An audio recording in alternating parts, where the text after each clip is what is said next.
BNP chairperson Begum Khaleda জিয়ার উপদেষ্টা ফজলুর রহমানের স্থায়ী বহিষ্কারের দাবি জানিয়েছে বেশ কয়েকটি ছাত্র সংগঠন।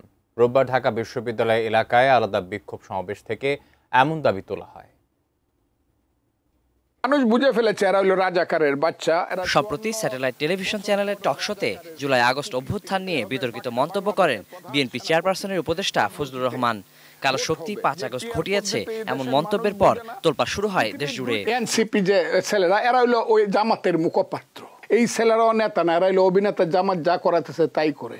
নোভা এলইডি টিভি, ঝকঝকে ছবি, নিখুঁত শব্দ, 5 বছরের ওয়ারেন্টি। নোভা মানে সঠিক মান, নিশ্চিত সেবা। এর প্রতিবাদে রোববার দিনভর উত্তাল ছিল ঢাকা বিশ্ববিদ্যালয় এলাকা।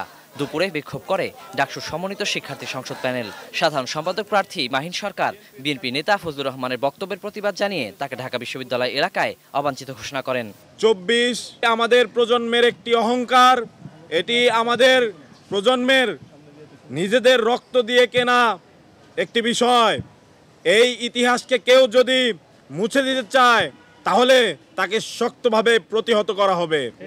বিকালে রাজু ভাস্কর্যের পাদদেশে বিক্ষোভ সমাবেশ শেষে ফজলুর রহমানের কুশপুত্তলিকা দাহ করে বাংলাদেশ গণতান্ত্রিক ছাত্র সংসদ। এর আগে সংক্ষিপ্ত সমাবেশ থেকে ফজলুর রহমানের বক্তব্যের প্রতিক্রিয়ায় সংগঠনের নেতারা বলেন, বিএনপির পোশাকে আওয়ামী লীগ ফিরে এসেছে।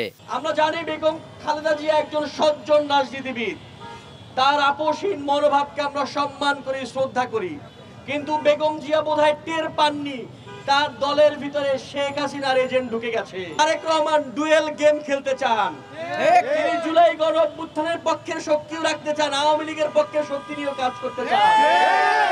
এদিকে সন্ধ্যায় শাহবাগে জাতীয় জাদুঘরের সামনে বিক্ষোভ করে বৈষম্য বিরোধী ছাত্র আন্দোলন। কুশপুত্তলিকা দাহ কর্মসূচির পর ফজলুর রহমানের বক্তব্যের প্রতিবাদ জানিয়ে স্থায়ী বহিষ্কারের দাবিতে হুঁশিয়ারি দেন সংগঠনের নেতারা। কোন রকম যদি কিন্তু ছাড়া নিঃশর্ত ক্ষমা চেয়ে বিএনপি থেকে ফজলুর রহমান সাহেবকে বহিষ্কার করতে হবে এবং আজীবনের জন্য বহিষ্কার করতে হবে।